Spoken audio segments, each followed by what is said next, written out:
Good morning to all of you. So, we will discuss about the endocrine system.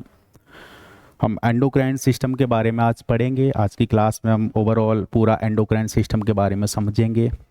तो endocrine system एक complex endocrine जो glands हैं उनका एक complex network होता है।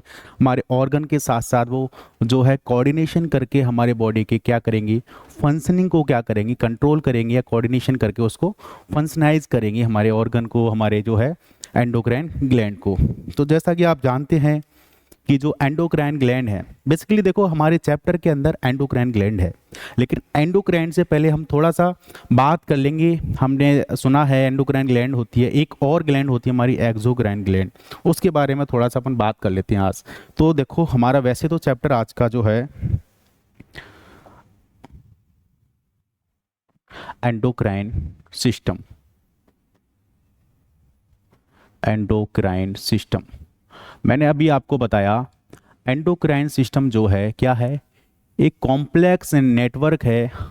जितनी भी हमारी एंडोक्राइन ग्लैंड्स हैं वो ग्लैंड्स क्या करती हैं, हमारे बॉडी के फंक्शनिंग या हमारे ऑर्गन का जो कोऑर्डिनेशन करके हमारे बॉडी के फंक्शनिंग को क्या कराती हैं, रेगुलेट करती हैं। ये हमारा एंडोक्राइन सिस्टम है। अब देखो इस एंडोक्राइन सिस्टम के अंदर बेसिकली हमारी जो ग्लैंड्स होती हैं उनके बारे में हमको स्टडी करनी होगी।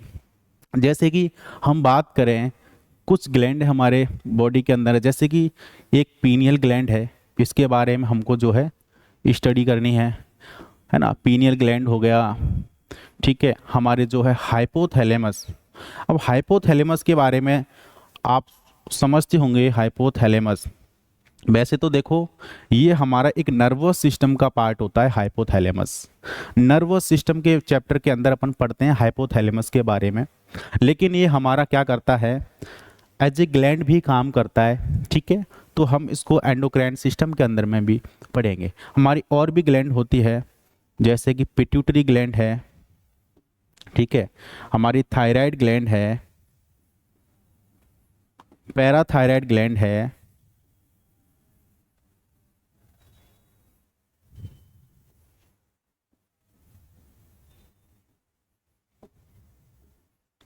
पैराथायराइड ग्लैंड,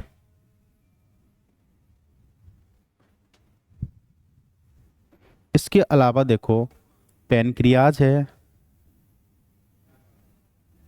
एड्रिनल ग्लैंड है,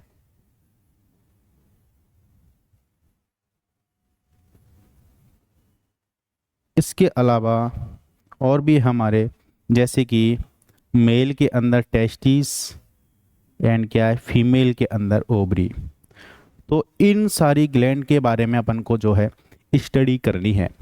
क्या क्या स्टडी करनी है चैप्टर के अंदर, ग्लैंड, इसका जनरल, इसकी लोकेशन जानेंगे कि हमारी जो ग्लैंड है लोकेटेड कहाँ होती है, सिचुएटेड कहाँ होती है, एंड इनका क्या क्या है जो भी इसके हार्मोन सीक्रेट जो है वो करती हैं। यानी कि इतनी सारी ग्लैंड हैं, इन सारी ग्लैंड के कौन कौन से हार्मोन जो है सीक्रेट जो है ये ग्लैंड करेंगी, और जो भी हार्मोन ये ग्लैंड सीक्रेट करेंगी उनके क्या क्या फंक्शन होंगे हमारे बॉडी के अंदर। तो उन सब की स्टडी जो है हमको इस चैप्टर के अंदर करनी है।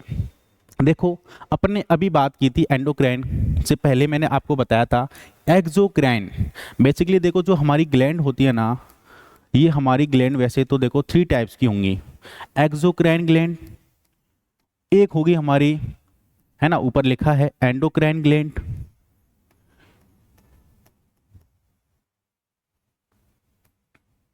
इसके अलावा देखो एक ग्लैंड और होती है हमारी हेट्रोक्राइन ग्लैंड।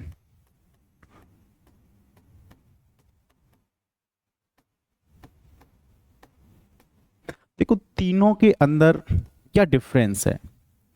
एंडोक्राइन ग्लैंड हमारे चैप्टर में है, अपन थोड़ा सा इनकी भी बात करेंगे। Endocrine gland which gland that secrete their secretion directly into the blood, यानी कि ऐसी ग्लैंड जो अपने सीक्रेशन डायरेक्टली कहाँ करे, अपने ब्लड के अंदर जो है पोर कर दे, डेट इज एंडोक्राइन ग्लैंड। जैसे कि मैं कहूँ कोई, जैसे कि ये ग्लैंड है, ठीक है। अब इस जो ग्लैंड है इस ग्लैंड का जो भी सीक्रेशन होगा, यानी कि इसके अंदर, यानी कि जो भी हार्मोन है जो कि सीक्रेट करेगी, वो डायरेक्टली कहाँ करेगी, ब्लड के अंदर करती है। क्योंकि देखो क्या होता है कि जो एंडोक्राइन ग्लैंड होती है ना, ये डक्टलेस ग्लैंड होती है। कैसी ग्लैंड होती है? डक्टलेस ग्लैंड होती है। डक्ट यानी कि कोई भी एक ट्यूबुलर स्ट्रक्चर। अगर मैं कहूँ कि इसके अंदर क्या है, जैसे कि एक कोई ग्लैंड ये है और इसके अंदर क्या है, इस तरीके से क्या है हमारा, जैसे कि ये कोई ग्लैंड है और इस ग्लैंड की क्या है, ये जो है ना, ये इस तरीके से क्या गई, ऐसे कोई डक्ट गई। ठीक है, यानी कि आपको दिख रहा है ट्यूब लाइक स्ट्रक्चर है, तो ये हमारी एक डक्ट हो गई। तो अगर मैं कह रहा हूं, अगर कोई ऐसी ग्लैंड जिसमें क्या है डायरेक्टली जिसकी सीक्रेशन कहाँ हो जाए, ब्लड के अंदर हो जाए, डेट इज एंडोक्राइन ग्लैंड है। और एंडोक्राइन ग्लैंड के अंदर कोई भी डक्ट नहीं होती है। यहाँ पर क्या है, डायरेक्ट क्या आएगी, डायरेक्ट एक ब्लड वेसल आएगी जिसके अंदर ब्लड होगा, वो ब्लड लेकर के आती है और ये जो ग्लैंड होती है, ये ग्लैंड अपने सीक्रेशन क्या कर देती है, इस ब्लड के अंदर पोर कर देती है। डेट इज हमारी कौन सी ग्लैंड है, एंडोक्राइन ग्लैंड है। अगर वहीं हम बात करें एक्सोक्राइन ग्लैंड की, तो ये देखो एक्सोक्राइन ग्लैंड होती है और इसमें क्या होती है, एक डक्ट होती है और ये डक्ट के थ्रू अपने सीक्रेशन कहाँ करेगी, ब्लड के अंदर नहीं करेगी। ठीक है, तो ये कहाँ करेगी, अगर मैं कहूँ क्या कि या तो अपने सीक्रेशन क्या करेगी, किसी बॉडी कैविटी के अंदर करे। जैसे कि आपको पता है कि कैविटी का मतलब एक होलो लाइक स्ट्रक्चर होता है ना, एक कोई भी ऐसे गुफा टाइप ऐसा कोई स्पेस है ना, एक्स्ट्रा स्पेस, जिसको हम कैविटी बोल देंगे। ठीक है, तो अगर कोई ग्लैंड हमारे अपने सीक्रेशन क्या करे, कहीं बॉडी कैविटी में बाय द डक्ट कर दे, डेट इज हमारी कौन सी ग्लैंड है, एक्सोक्राइन ग्लैंड है। ठीक है, तो इनके अंदर क्या होती है, डक्ट होती है, इनके अंदर डक्ट नहीं होती है। ठीक है, तो ये या तो बॉडी कैविटी के अंदर करे या अपन कह सकते हैं हमारी जो सरफेस पर करे, बॉडी जो सरफेस है। जैसे कि देखा है हमको पसीना आता है, स्वेटिंग होती है, तो ये स्वेटिंग एक क्या है, सीक्रेशन है किसी ग्लैंड का। जैसे कि हमारा स्वेट ग्लैंड हो गई, स्वेट ग्लैंड क्या करती है, स्वेटिंग करती है, हमको पसीना आता है, तो स्वेट ग्लैंड यानी कि अपने सीक्रेशन कहाँ कर रही है, बॉडी सरफेस पर कर रही है, पसीना हमको बाहर आता है, तो क्या है, यानी कि हमारी कौन सी ग्लैंड हो जाएगी, वो एक्सोक्राइन ग्लैंड हो जाएगी। जैसे कि सलाइवरी ग्लैंड हो गई है ना, सलाइवरी ग्लैंड, सलाइवेशन होता है ना, अभी कोई खाने पीने की चीजें रखी रहे हो, हम भूखे हों तो हमारे मुंह में क्या लार आने लग जाएगी, सलाइवेशन होने लग जाएगा। तो ये ग्लैंड कौन सी है, ये हमारी ग्लैंड है एक्सोक्राइन ग्लैंड। क्योंकि देखो आपको पता है माउथ केविटी है, ओरल केविटी है मुंह के अंदर, है ना, तो वो हमारी ग्लैंड कौन सी है, एक्सोक्राइन ग्लैंड है। वहीं देखो एंडोक्राइन समझ में आ गया, यानी कि इसके सीक्रेशन डायरेक्टली कहाँ होंगे, डायरेक्टली ब्लड में होंगे। कहाँ होंगे, डायरेक्टली ब्लड के अंदर होंगे और इनके अंदर कोई भी डक्ट नहीं होगी। एक चीज और बताता हूं मैं आपको कि ये ग्लैंड है, इनके सीक्रेशन को हम क्या कहेंगे, इनके सीक्रेशन को हम हार्मोन कहते हैं। क्या कहते हैं अपन, इनके सीक्रेशन को हार्मोन कहेंगे। ठीक है, और इनके सीक्रेशन को कोई भी जैसे फ्लूइड हो गया है ना, इसके सीक्रेशन को हम जो है फ्लूइड वगैरह जो है वो बोल देते हैं और इनके सीक्रेशन को हम हार्मोन बोल देते हैं। ठीक है, अब देखो बात कर लेते हैं हम हेट्रोक्राइन ग्लैंड, इसका क्या मतलब है। तो देखो हेट्रोक्राइन ग्लैंड होती है ना, ये तो समझ में आ गया। एक्सोक्राइन यानी कि बॉडी सरफेस पर, बॉडी कैविटी पर। एंडोक्राइन, एंडो यानी कि अंदर, बॉडी यानी कि हमारे ब्लड के अंदर ही डायरेक्टली क्या कर दे, अपने सीक्रेशन कर दे। ठीक है, अब हेट्रोक्राइन यानी कि इसमें क्या होगा, इसमें दोनों ही टाइप के सीक्रेशन होंगे। जैसे कि यानी कि इसके सीक्रेशन बॉडी कैविटी में भी हो सकते हैं, है ना, और इसकी और कहाँ, बॉडी कैविटी में लिख देता हूँ, ये बॉडी कैविटी में भी हो सकते हैं इनके सीक्रेशन।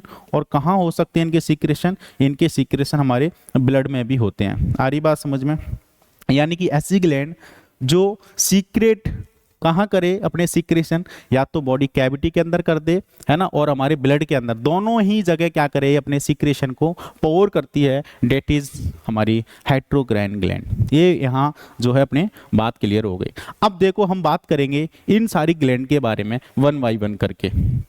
ठीक है, तो वन बाई वन करके अपन चलते चलेंगे। तो सबसे पहले जो है हम क्या करेंगे, सबसे पहले हम पीनियल ग्लैंड के बारे में जो है पढ़ेंगे। ठीक है, पीनियल ग्लैंड के बारे में अपन बात कर लेते हैं।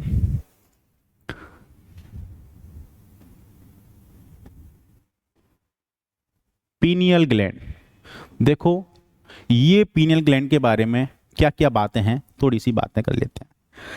पीनियल ग्लैंड, सबसे पहले देखो हम जानेंगे कि ये जो ग्लैंड है लोकेटेड कहाँ होती है, हमारी पूरी बॉडी है, बॉडी में कहाँ पाई जाती है, कहाँ मिलती है, कहाँ सिचुएटेड होती है।